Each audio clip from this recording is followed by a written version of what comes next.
இந்த சம்மில் நம்ம என்ன பார்க்குறோம் அப்படின்னா, பிரின்சிபல் அமௌண்ட் கொடுத்துருக்காங்க 2000, என் வந்து 1.5 வருஷம் கொடுத்துருக்காங்க, ஆர் வந்து 4% கொடுத்துருக்காங்க. காம்பவுண்ட் இன்ட்ரெஸ்ட் ஃபைன் பண்ணுங்கன்னு சொல்லியிருக்காங்க. 1.5 வருஷத்தை நம்ம எப்படி எடுத்துக்கலாம் அப்படின்னா 1 + ½ எடுத்துக்குவோம். ஃபஸ்ட்டு 1 இயருக்கு ஃபார்முலா யூஸ் பண்ணுவோம். P × 1 + R/100 அதுபடி நம்ம சப்ஸ்டியூட் பண்ணால் 2080 வருது. ஓகேவா? அடுத்து ஒரு ½ இயர் கண்டுபிடிக்கணும்ல, அந்த ½ இயரை ஆறால் மல்டிபிள் பண்ணுங்கள். அப்போ ஆறால் மல்டிபிள் பண்ணுறப்ப 2க்கு 4க்கு கேன்சல் ஆகி 2% கிடைக்கும். அந்த 2%-ஐ இப்போ வந்த ஆன்சரோட கேன்சல் பண்ணிங்கன்னா ஒரு ஆன்சர் வரும். அதையும் இதையும் ஆட் பண்ணி போட்டால் அதுதான் நம்மளோட மொத்த அமௌண்ட்டு. 2080 + 41.6 ஆட் பண்ணி போட்டால் எவ்வளோ வரும்? 2121.6 வரும்.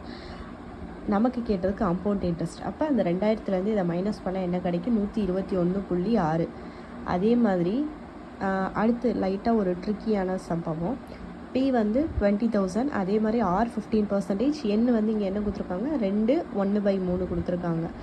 CI அதாவது காம்பவுண்ட் இன்ட்ரெஸ்ட் கண்டுபிடிக்க சொல்லியிருக்காங்க. ஃபஸ்ட்டு 2 + 1/3 எடுத்துக்கோமா. 2 இயருக்கு நான் எப்படி போடலான்னு சொல்லியிருக்கேன்? 2 1.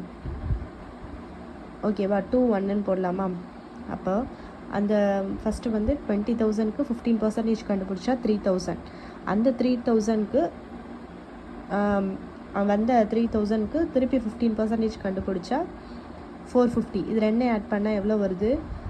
6,450 வருதா? நான் ஏன் 26 போட்டிருக்கேன்னு பார்க்குறீங்களா? ஏன்னா நம்ம 20,000தோட இது வட்டியை ஆட் பண்ணிக்கிறோம், கூட்டு வட்டி, அப்படி தானே? அப்போ 26,450 ரூபா. அடுத்து 1/3க்கு இன்னும் கண்டுபிடிக்கலையா? அப்போ அந்த 1/3 × ஆரோட வேல்யூ என்ன? 15% = ஆன்சர் என்ன? 5% வரும். இந்த 26,450க்கு 5% கண்டுபிடிச்சா 1,322.5 வருது. இது அதோட ஆட் பண்ணுறப்ப கிட்டத்தட்ட நமக்கு 27,072.50 வரும்.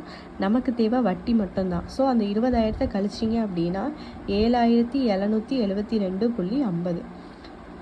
இது ரெண்டுமே சேம் மாடல் தான். 1 இயர் வச்சு போடுறப்ப அப்படி வருது, 2 இயர் வச்சு எப்படி போடுறப்பன்னு பார்த்துக்கணும். தேங்க்யூ.